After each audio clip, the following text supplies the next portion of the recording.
Welcome into the lounge presented by DraftKings. We are thrilled to sit down with tight end Isaiah Likely. And I got to start with this because it's really perplexed me all of training camp, okay?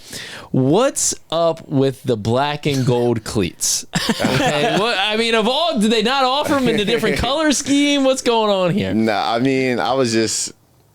usually wear my Panda Nikes. I like those a lot. I have those for the season. Okay. But I also wanted to try out the new Dion cleats that came out. I mean, they're good. I got a new black and white pair. I'm not wearing them, obviously, right now.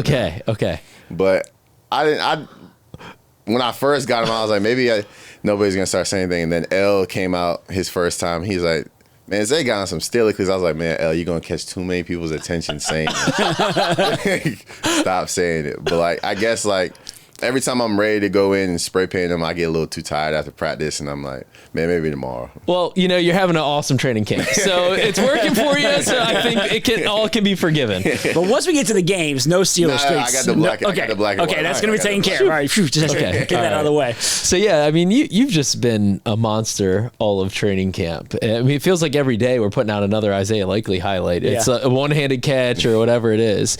Just what do you feel like has been? I guess it's not a surprise considering the way you finished last season, but what has it been this year that you feel like, how have you elevated your game even more?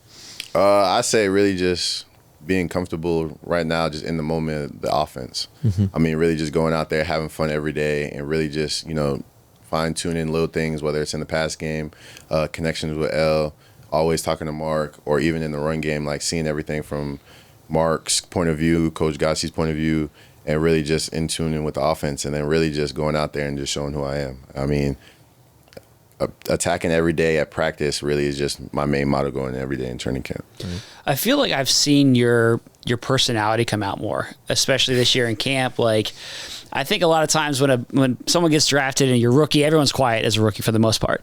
And then over the course of your second season, obviously you started to establish yourself really. And this year I just feel like you're more yourself. You trash talk at practice, your celebration, you celebrate a lot.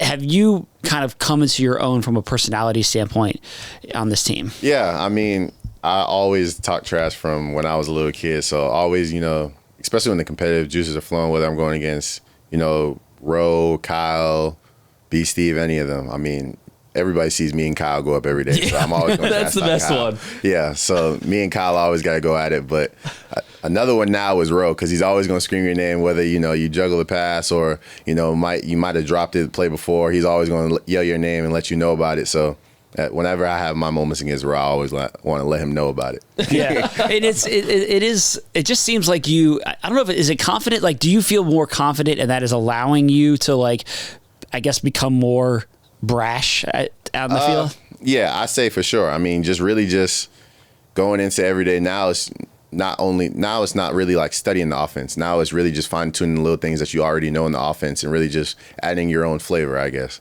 And really just making sure you're on the same page with L. And then once everything, you get in the groove, it's really just show your personality, show what you do with the ball in your hands or how you go up and get it. I think I can count on one hand how many one-on-ones you've lost. What is it that you feel like you do so well to get open? It feels to me like you just have a really good body sense of where the defender is and know which way to turn. What is it in your opinion? How do you get open so well? I really just say using leverages. I mean, whether it's going up against a all pro safety like Kyle, I know every time win, lose, or draw, I told this to everybody, I'm always going to learn something. And I hope, when I go up against Kyle, he does the same thing. Mm-hmm. So whenever I go up against, Kyle, I try to not only try different things, but also understand what I'm good at. And whether that's speed off the ball, whether it's attacking the football, whether it's late hands, it's always just something. I never try to show Kyle the same thing twice because at the end of the day, he is who he is because of how amazing he is with the ball in his hand or tracking your hand. So really just, picking a spot where I go and attacking at full speed and then just understanding when the ball's in the air, can't nobody come down with it but me. Right. You two have had some awesome battles, you and Kyle Hamilton. That started his rookie year, and it's just kind of continued to take us inside that battle. Really just, rookie year, it went from, just doing one-on-ones every day, and then it got to the point where everybody would just look forward to it. And me and him would just look at it and be like, man, we probably got about 6 reps today. And then going from there to now, it's when I go up, me and Kyle look at each other, we're like, well, we got 2 today. We're either going to break even or somebody's going to win. So, like, knowing that going before practice, going out there, and then just knowing that if I won the first one, I'm like, okay, I got to win the second one so I could be able to talk to him. Or if I lost the first one, it's like, I got to break even. I can't hear his voice the rest of the day. And then obviously, like, you know, that I feel like those competitive juices get you flowing and get you going for the rest of practice. Yeah, I mean, we've seen that, and it's been kind of fun to watch. One of the big talking points I think that everybody has noticed and is a focal point going into this year is the idea of you and Mark Andrews playing a lot together. Like, we have talked about it. We've answered questions about it nonstop. Like, I think everybody's excited about that. Ravens fans are begging for it. Yeah, like, can we please get more Mark and Zay at the same time? Because, like, you came on so strong last year when he was hurt. Of course, he came back for the AFC Championship game, you know, worked his way back. But we haven't gotten to see, like, the full potential of the two of you together. How excited are you about that possibility of the two of you guys really taking this offense to another level? Man, I'm excited, man. I mean, I tell Mark every day, whether we're in the film room or whether we're on the field, we're always trying to, you know, break off bits and pieces of what each and every one of us sees out there. I mean, I'll ask him, even if we wasn't involved in the play, I'll ask him, man, Mark, what you would have did this route if you was Nelly or Bate or Zay? And he'll tell me, or even if we're out there, sometimes we try to change it up. Sometimes we obviously, like, when we're out there, we try to play off of each other, you know, like, okay, you got this today. Go, let's see how you run it today. Or, Mark, you got this last drive. Zay, you get this. See how defense changes up to you, and then we'll try to play bits and pieces off of that. And then when we get in the film room, we'll go, man, Zay, I think you should have ran it this way. Or Mark, how you feel like if you would have took another revolution step on your route, and then really just going from there, and then try to always attack the same mantra that we have in the pass game and the run game to be able to marry up and not be able to say, oh, when they're on the field, they're going to just pass the ball. Mm-hmm. Be able to just marry up, because obviously we got Derrick Henry back there. So right. he's his own beast. So understanding that, you know, while we're out there, to stay out there, you got to be able to run and pass the ball out of the same formation. Right. Do you think, I mean, this comparison is a lofty comparison, but it's been thrown out in talking about the potential of you two guys getting on the field together. It's the Gronk and Aaron Hernandez comparison, obviously from an on-field standpoint.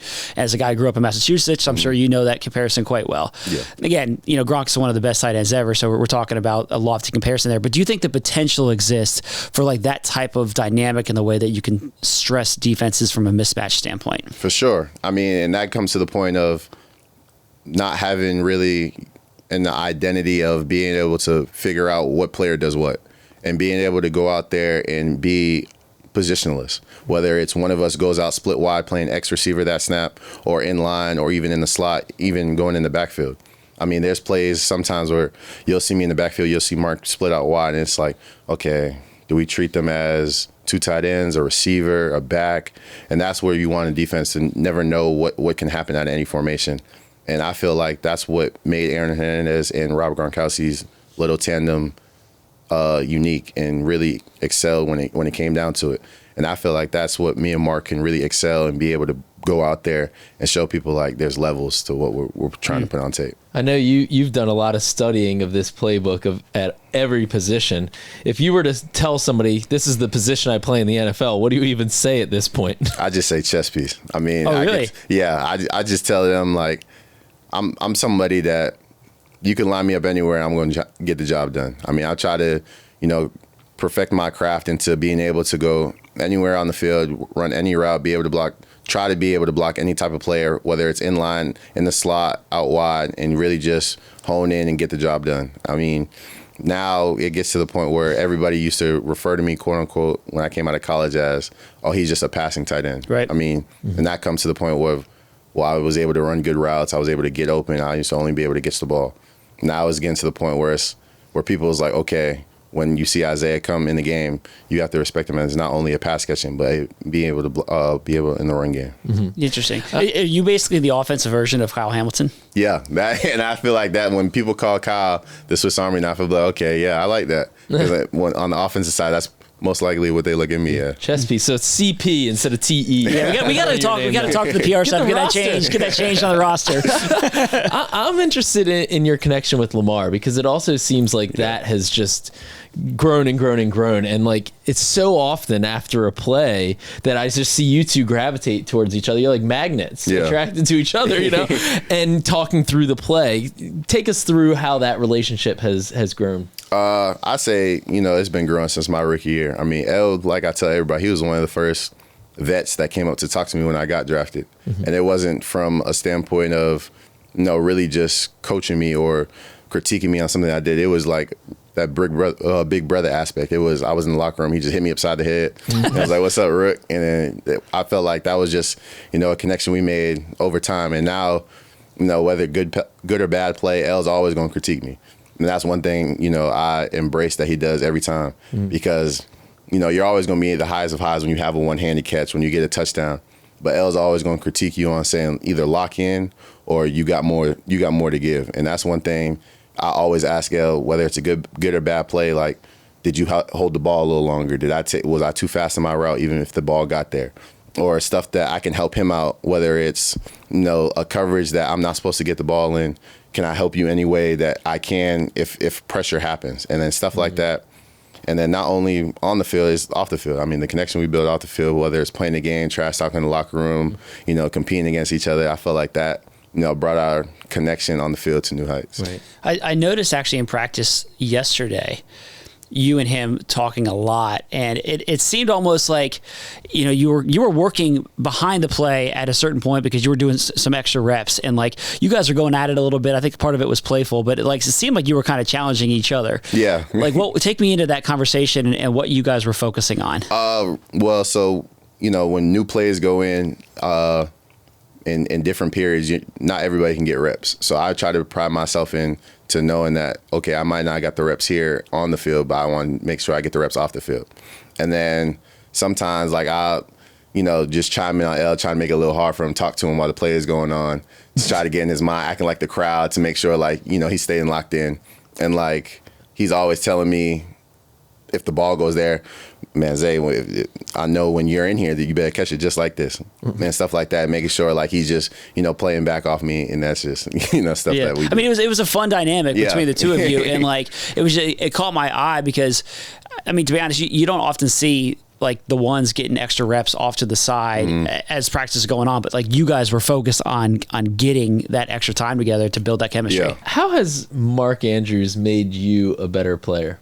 Man, I tell everybody, I treat Mark like my big brother. I mean, I try to be a sponge every time we're either on the field or whether I'm watching him. I mean, I try to absorb all the knowledge that he has within the game, because at the end of the day, he's an all-pro. You're going to respect Mark Andrews when he's on the field regardless. So whether he does, in the pass game or in the run game, I try to understand everything, why he did what he did, and then try to, involve it around my game and add obviously my type of flavor to whatever happens. And then obviously, talking to him, you understand the type of player he is and the type of practices he has because of his work ethic.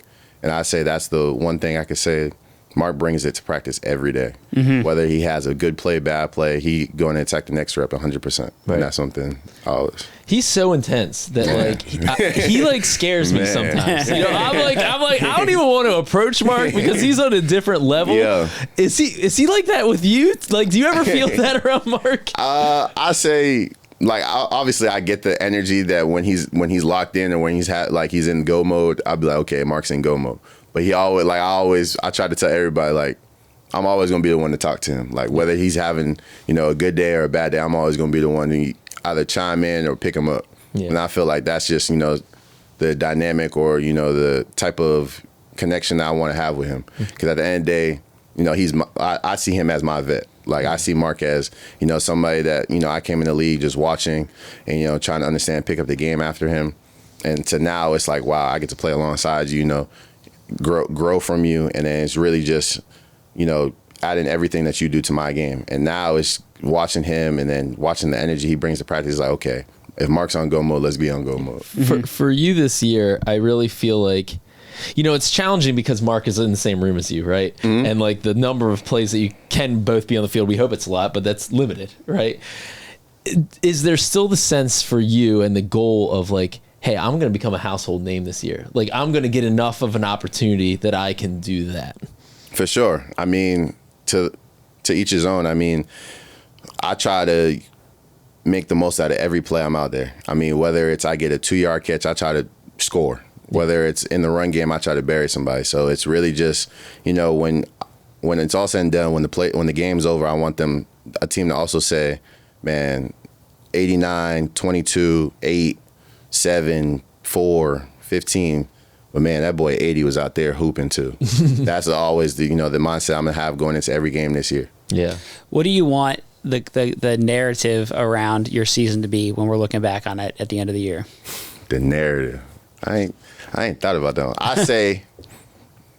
I'll say the narrative is, man, that group of people was explosive. I mean, it didn't matter where the ball went. They had the mantra or the aggression or the type of willpower to go the distance. And I say that's the one thing I pride myself in my game, to be able to, like I just said, like go the distance on any type of play. I mean, whether it's catching a 5-yard pass, I'm trying to stiff arm, I'm trying to cut, dip and dodge to try to go to the distance to the end zone. And I say, when you look at our offense, when you pair us anywhere in the league, I feel like we got the most explosive offense, especially with the new addition to Derrick Henry, to go the distance and score a bunches of points any game. The last one for me is, I think that using one season to the next as motivation, I don't know how much that is the case, but I think that there's an element of that. Do you feel like coming so close last year has served as any motivation over the course of this offseason and into training camp, and will that drive you in this group this year? For sure. I mean, and that's why I could say, with this group of people that we have, with this team, coaches, staff, everybody, et cetera, that everybody has that chip on the shoulder where it's, man, that one extra detail might take us that extra way. So whether, we're in practice in the meeting rooms, even, in the locker room, building that chemistry, it's always that one extra detail. What can you do to help yourself be able to get over the hump of last year? And I say, the chip on the shoulder going into practice and, going against the defense, being as competitive as we are, we always try to pride ourselves into the one more play.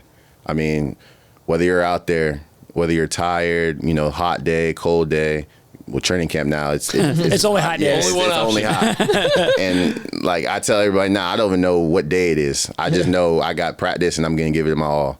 And that's, I feel like everybody's out there doing with that same mantra of saying, man, what can you do extra this year that you didn't have last year to get us over that hump? Awesome. I want to go back to last year, earlier in the year, and we talked about this, I think, the last time you came on the pod. And you talked about the drop in overtime against the Colts and how that motivated you. And I want to say that you went to L and said, like, that will never happen again. For sure. Right?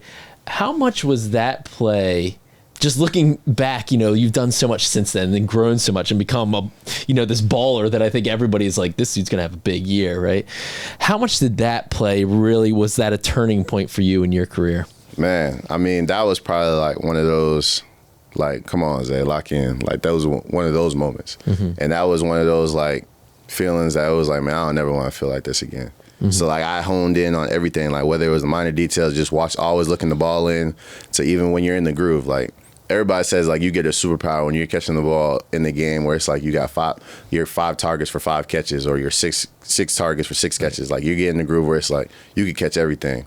But it's always those 5-yard catches, those 2-yard catches that might not matter then to you, that might matter in the back part of the game where it's like, man, all those catches count. All those catches matter. So, telling L and going up to L, obviously after, losing that game, I told him, like, man, I'll never have that happen again. Like, whether it's you throw the ball 40 yards down the field and I got to go jump up to get it, or whether it's a 2-yard catch that I got to go get, I'm going to make all of them. Right, right. And the last one for me is, how the heck were you not more heavily recruited? Like, I went back and looked at so you grew up in Massachusetts, yeah. Cambridge, born and raised, and you were balling in high school. Yeah. You were a state champion in high school, putting up stats. Yeah.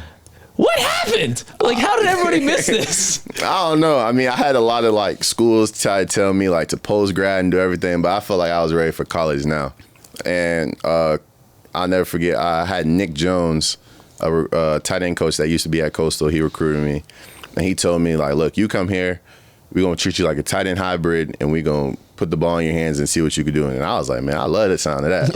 Like, playing right away, trying to get there. And then, like, he ended up obviously going to I forget what school he ended up going to. And then I had a tight end coach that helped me a lot, down the line. Bill Durkin helped me. Mm-hmm. He was our running backs and then O-line coach now. My whole offense staff went to Liberty now, but he helped me at that time to be able to, go into college, grasp the student athlete and on the field, be able to do all that. And then my I'll never forget, going to Coastal and telling them, I'll give y'all whatever y'all need out of me because y'all took a chance on a kid from Massachusetts and Cambridge to come change the program around, and I feel like I left my mark there. Yeah, awesome. Well, I'm glad the Ravens took a chance on you too, man. we got to steal. We got to steal. Looking forward to this season, man. You're going to do big things. I appreciate it. Appreciate it. Thank you. Yeah. Welcome back into the Lounge Podcast. We're coming to you from the SeatGeek studio. We also want to give a shout out to our friends at DraftKings Sportsbook. DraftKings Sportsbook is an official sports betting partner of the Baltimore Ravens. DraftKings, the crown is yours. Also, as we just talk about, Isaiah coming through here, I think it was just a really interesting conversation with him. I think there's a lot of excitement around him. I'm fired up about what he'll be able to do. And I have just... You asked him about the Colts play and the conversation we had last year with him when he was on the podcast. Yeah. I really like his mindset. I think he's a really smart guy. He is, yeah. Hey, Cambridge. I mean, come on. Yeah, there it is. There it is.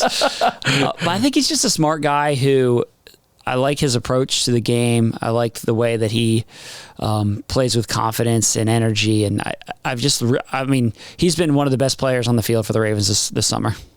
Just dude's a baller. He's a baller. Mm-hmm. I mean, like, athletically freakish. I mean, the way he can go up and make plays. You very rarely see the ball hit the ground when it's thrown to him. The neck, just the feel for the game to get out. I mean, Kyle, we're talking about his battles with Kyle Hamilton. I mean, on multiple occasions during training camp, I've seen Kyle Hamilton just throw his hands up. Like, what am I supposed to do with this guy? What am I supposed to do? Yeah. Right. Like, how am I supposed to cover this dude right now? Mm-hmm. And like that's an all-pro. Yeah. That's one of the best defensive players in the NFL.